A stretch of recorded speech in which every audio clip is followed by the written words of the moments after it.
انسانی آ سکتے ہیں کہ نہیں؟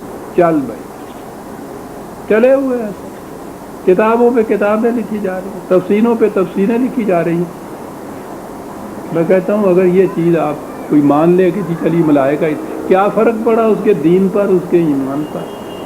کیا فرق پڑا ہماری زندگی پر؟ قرآن تو آیا زندگیاں سنوارنے کے لیے، انسان کو صحیح نظام دان دینے کے لیے۔ اتنی باتوں کے بعد اگر یہ چیز کسی نے مان بھی لی تو کیا فرق پڑا اس سے؟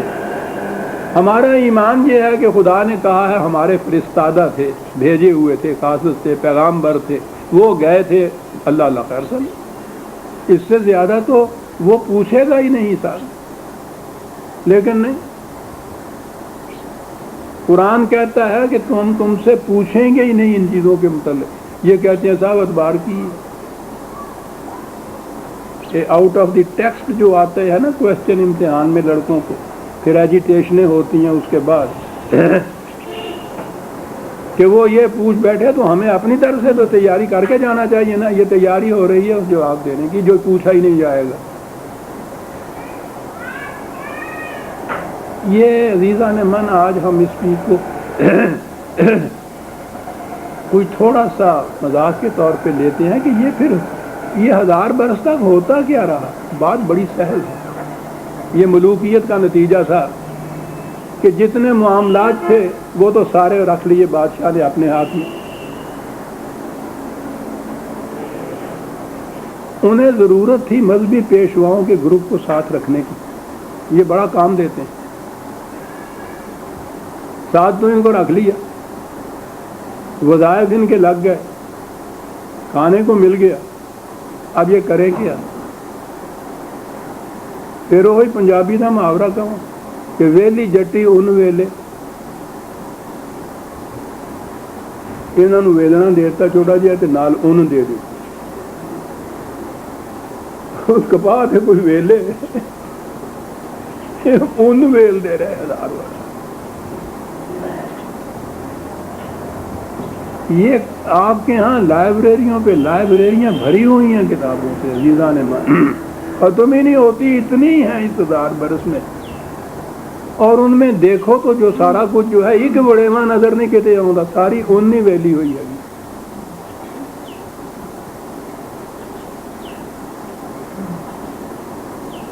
کوئی صاحب یہ بات سمجھ نہ سکے تو اپنے ساتھ والے کسی پنجابی بھائی سے پوچھ لیں کہ میں نے کہا کیا ہے۔ یہ سارا کچھ اس طرح سے، اور یہ سارے علوم آج پڑھائے جاتے ہیں، 9 سال تک پڑھاتے ہیں، 18 علوم ہیں، سارے اون اور بیلنے کے متعلق۔ تو اب جو اور کام کوئی نہ رہا بساط دنیا کا، تو یہی کچھ کرنا تھا۔ اوہ کیا بات یاد آ گئی سر۔ ایک ان پڑھ زمیندار، فوج کا صوبے دار میجر، پھر ستمبر کا مہینہ آ رہا ہے،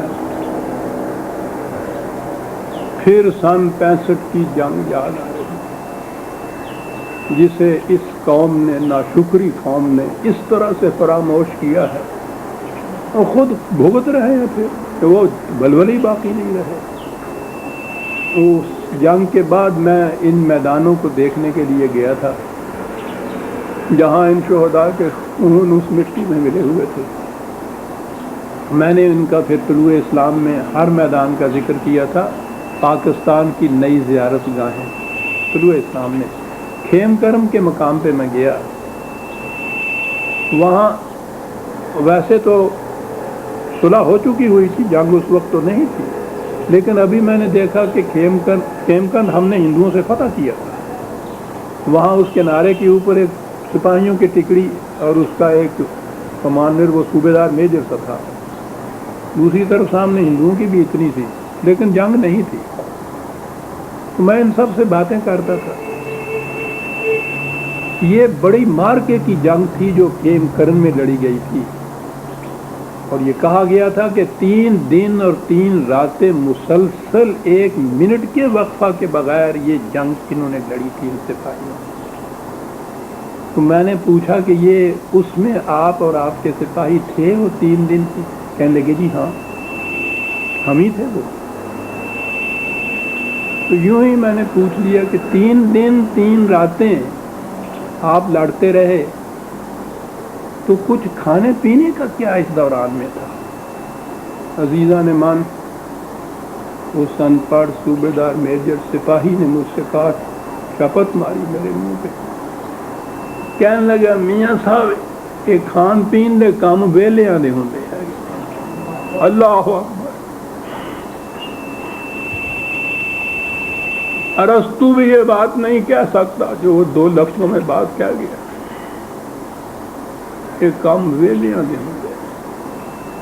اس حالت کہنے لگے وہ چنوں کی پوٹلی بھی ہمارے پاس ہوتی تھی, پانی کی وہ کپی بھی کو. کہنے لگا اس کی فرصت کسے تھی کہ سوچے کہ چنا کھائے اور گڑی کھائے. اکنو چرا دماغ کے فرصت سے باغ باں بلبل چے گفتو گل چے شنیدو صبا چے کرد. ابھی کس کو فرصت تھی وہ یہ پوچھتا پھرتا بلبل نے پھول سے کیا کہا, پھول نے کیا جواب دیا, صبا کیا کہتی ہوئی گزر گئی. فرصت کسے کی تھی؟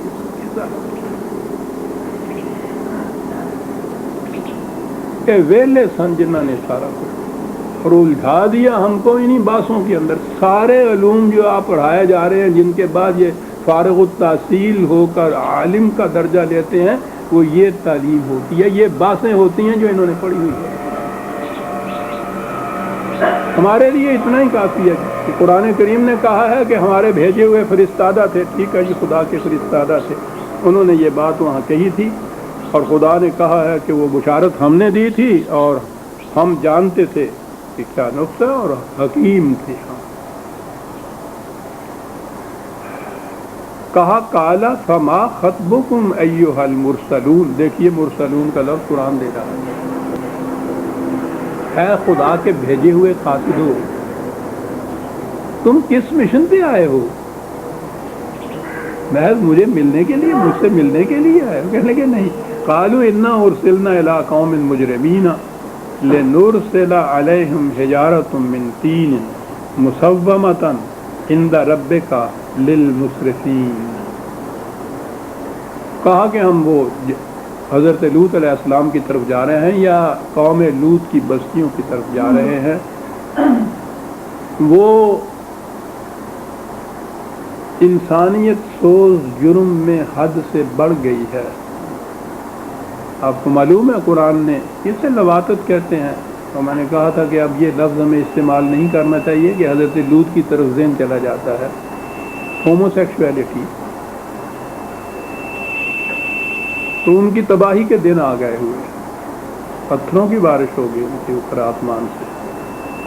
ہم جا رہے ہیں کہ وہ وہاں جو لوگ حضرت لوط کے پر ایمان لائے ہوئے لوگ ہیں ان کو اطلاع دے دی جائے کہ وہ اس سے پہلے اس بستی سے نکل جائیں, چلے جائیں.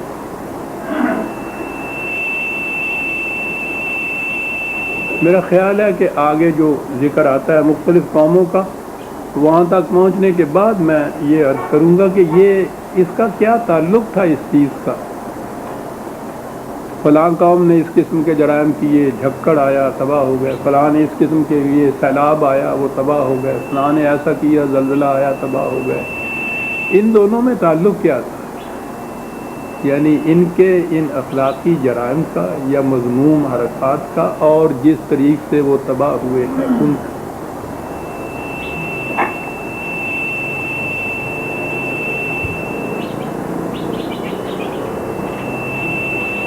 فما وجدنا فیہا غیر بیت من المسلمین. یعنی ساری بستی میں ایک ہی گھر تھا جو خدا کے قوانین کو صحیح مانتا تھا, اس پہ ایمان لایا تھا, اس کے سامنے جھکا ہوا تھا. ایک ہی گھرانہ تھا, ایک ہی گھر تھا, وہ حضرت لوط کا تھا. اور میں سمجھتا ہوں کہ یہ بیت من المسلمین کے معنی وہ ایک ہاؤس نہیں ہو سکتا.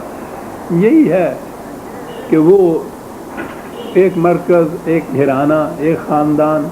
کیونکہ یہ جو حضرت لوط علیہ السلام کا گھر تھا اس میں تو بتایا کہ ان کی بیوی بھی خلاف تھی.